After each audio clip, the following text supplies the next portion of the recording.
You know, if you're someone getting ready to retire, you may have had Florida on your radar as a place to live. Florida has been a retirement destination for decades. People love it here. There's no snow, and you get to spend a lot more time outdoors. 12 months out of the year. I'm outdoors right now, early in the morning, taking my walk, getting my vitamin D, torturing myself with a weight vest. But I want to enjoy my retirement. I want to be healthy. So this is what I do every day. So if you want to live in Florida, that's something you can partake in. You're not going to be sidelined because of snow. And I will tell you, I have a gym membership and I enjoy walking outside way more than I enjoy being inside on a treadmill. Back to the topic of retiring in Florida. But things have changed a lot, particularly over the past 4 years. Between 2020 and 2024, everything changed. Prices on real estate nationwide went through the roof, and in Florida, a lot. Mostly due to people wanting to relocate here for political reasons. You know, nobody wanted to be locked down. They wanted to have some freedom. And they wanted to be outdoors where there's fresh air because of the pandemic. And it changed our real estate market here dramatically. A lot of things happened during the past 4 years. Inflation, the cost of everything nationwide is up, not just here in Florida. So, in addition to the high prices on real estate, the cost of eating, the cost to cool your home, everything's more money. The cost to insure your home is obscene. Now, it's up nationwide, but here in Florida, it's problematic, obscene. Then you have property taxes. So, if you're someone getting ready to retire and you aren't going to have income coming in from your job anymore, also known as living on fixed income, you may be on Social Security, you may have a pension, 401k, or an IRA. You're going to be on a budget because that money doesn't last forever. Your housing nugget has now gone up a lot. I mean, huge. For a lot of people, that means Florida's no longer on the table because you don't want to be house poor. And that's the main thing I want to stress, particularly in your retirement, but just in life. I mean, yeah, it's nice to have a nice home in Florida, but if the rest of your life suffers because you don't have money, let's say to go on a vacation, or maybe you don't have money to eat out anymore because you bit off this massive housing expense, that's not good. And I would definitely not recommend that for anybody, whether you're retired or not. It's nice to have nice things, but the stress associated with being house poor is real.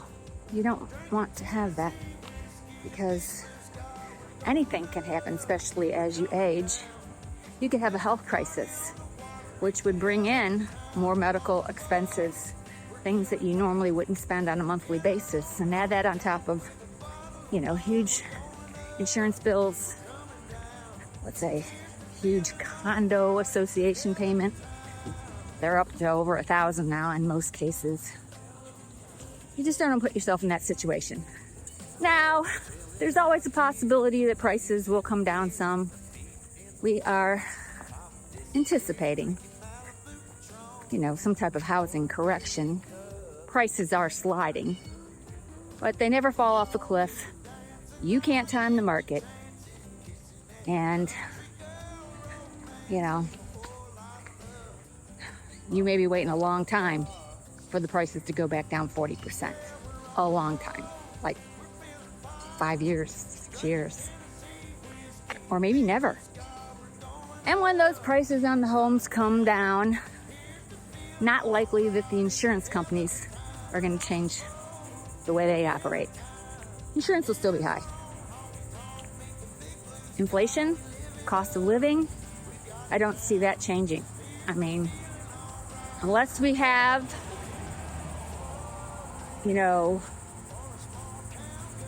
some new technology that comes out and provides free energy. And it's possible. I mean, it is possible. Just whether the powers to be want us to have it or not.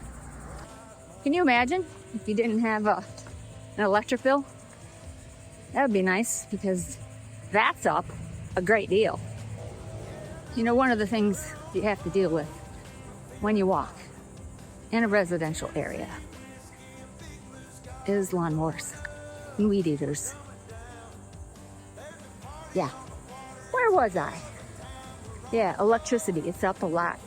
My electric bill. Well, in 10 years it's doubled, but in the past 4 years, I would have to say it's gone up a good 30%. Yeah, I live in an old house. And it's not that big. And I remember when I first moved in, my electric bills were like $125 a month. That's running the air conditioning. It was $275 last month. So, and for some people that's cheap, but my house is small, and I don't keep it at like 75 all day long. I keep it at like 78 during the day. It only goes down to 75 at night. So the moral of the story is, if you're getting ready to retire, think over all your scenarios. Make sure you have big cushions for medical. Don't make your housing expense too high. You want to enjoy life. You want to be able to go out to eat, take a vacation, buy the grandkids lots of presents. Because, that's the way to a kid's heart is with a toy, right? Okay, that was a bit harsh, but it is true. I produced a video on why we haven't been in a recession and what the end of 2025 may look like for us economically, not only with, housing, but with stock market. And I will stick that video at the end of this one, and you should watch it. It's quite eye-opening. I talk about a lot of things that some very smart people, economists and analysts, are looking at closely. And it's probably a video you should watch. 1, if you're in the stock market, and 2, if you're thinking about buying a house. I hope you enjoyed this video. Doing it on the fly while I sweat profusely out here in beautiful Florida. Make sure to hit that like button if you got anything out of this video.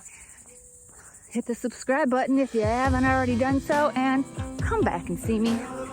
And leave me a comment. Say hi. Tell me where you're from. Take care. From the bank, gassing up the tank, cranking up the radio, playing old Hank. It ain't that long till I'm back at the farm. I'm pulling up the truck down at the dock. It's time to do some cruising, baby. Get a little stuck. It's a Saturday.